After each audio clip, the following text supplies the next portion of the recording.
கர்த்தருக்கு சோத்திரம். இன்றைய வேத வசனம் 1 யோவான் 1ஆம் அதிகாரம் 9ஆம் வசனம். நம்முடைய பாவங்களை நாம் அறிக்கையிட்டால் பாவங்களை நமக்கு மன்னித்து எல்லா அநியாயத்தையும் நீக்கி நம்மை சுத்திகரிப்பதற்கு அவர் உண்மையும் நீதியும் உள்ளவராயிருக்கிறார்.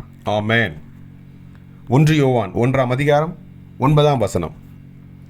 நம்முடைய பாவங்களை நாம் அறிக்கையிட்டால் பாவங்களை நமக்கு மன்னித்து எல்லா அநியாயத்தையும் நீக்கி நம்மை சுத்திகரிப்பதற்கு அவர் உண்மையும் நீதியும் உள்ளவராயிருக்கிறார். ஆமென். 1 யோவான் 1:9. கர்த்தர் உங்களை ஆசீர்வதிப்பாராக, உங்களோடு கூட இருப்பாராக. ஆமென்.